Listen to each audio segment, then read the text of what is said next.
Bonne rupture du jeûne à toutes et à tous. Au moins 150 mm, c'est la quantité de pluie enregistrée dans la nuit d'hier à aujourd'hui dans la capitale Niamey. Une pluie qui a duré toute la nuit et qui a enregistré d'énormes dégâts. Le dernier bilan fait état de 9 morts. On fait le point avec Aminata Yayamega et Luc Oga. On ne cessera jamais de le dire. Au Niger, la saison hivernale rime avec inondation. De part et d'autre, c'est la désolation. Une situation née de la forte précipitation intervenue dans la nuit de ce mardi au mercredi. En effet, la pluie a inondé plusieurs artères, voies, marchés et habitations, laissant les occupants à pied d'œuvre durant toute la nuit. Une situation qui, selon les personnes interrogées, est surtout due à un problème de caniveau.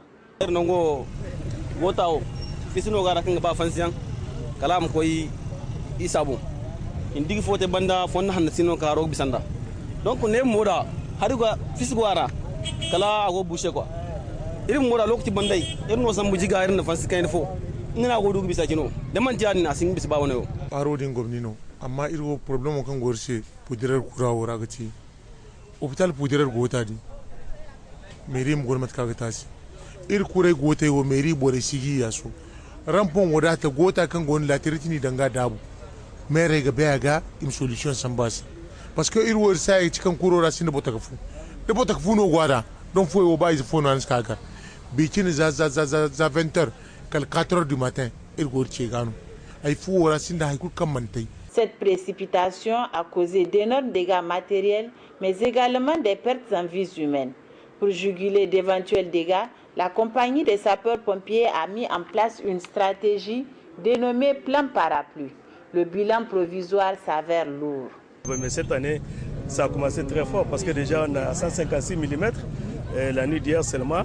Donc ça ne peut être que surprendre les gens pour une première pluie. Donc en tout cas déjà on fait le tout pour faire l'évaluation.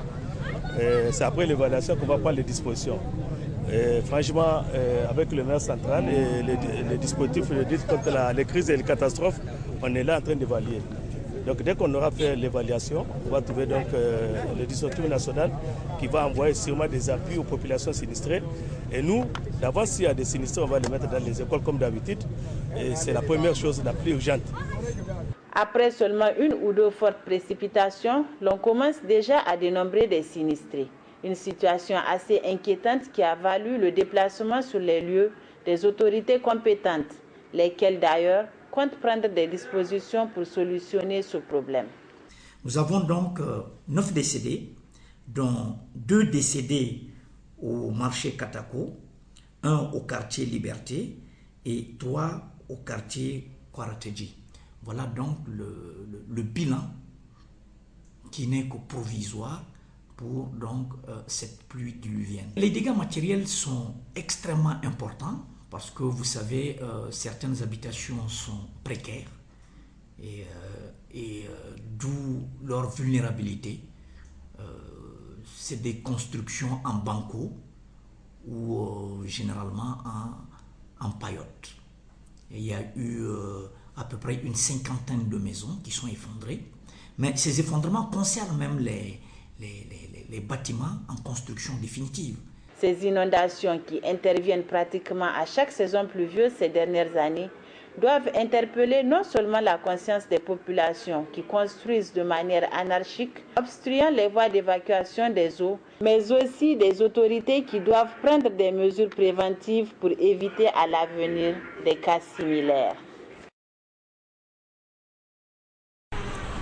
Que leur âme repose en paix et que le Tout-Puissant continue de descendre sa clémence dans notre pays et nous protège contre ce genre de catastrophes. Amen. Ces fortes précipitations enregistrées hier à Niamey ont fait des dégâts dans plusieurs quartiers de Niamey. Soumana Karimou et Abdoulaye Saïdou sont partis faire le constat dans le quartier Dar es Salaam. Voici leur reportage.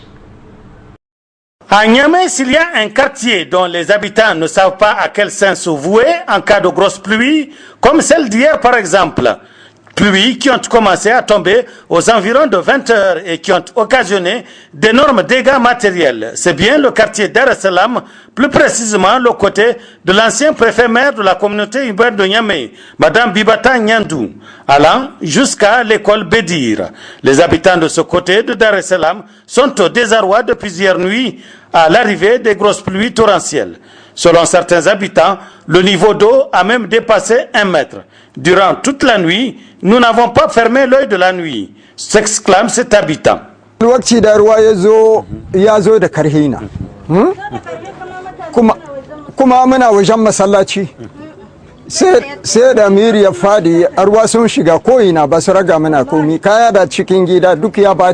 Partout où nous passons, c'est un spectacle désolant qui se présente à nous. Arbres et habitations, tantôt sur l'eau. Tantôt aussi, ce sont les murs qui cèdent par la force des eaux. Tantôt, c'est l'eau qui pénètre dans les habitations des hommes, lesquels n'hésitent pas à prendre la clé des champs, abandonnant demeures et matériel. Certains ont même appelé au secours. Dans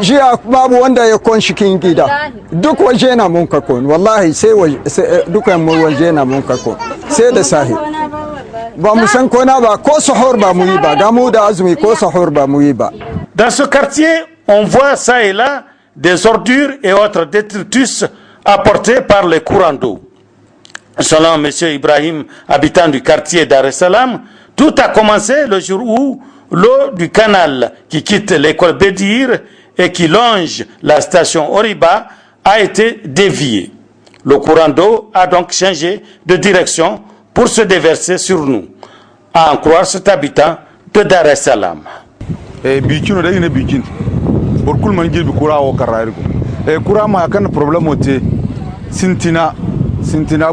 Hayoki funda bedir gota mayoki kendi gota kite bedir kande gatan Dar Salaam bon ngono bore genji jiribi parce que wato din har sikai Dar Salaam ra zain gota kendi kanda begu funda bedir ga ga nongo station Oriba itonda ina gayi pavé to jobo anda non ni woni no problème wala kem bisanda gudrim gonda ma kendi bisanda gudron bon non ni kendi no tanko arara.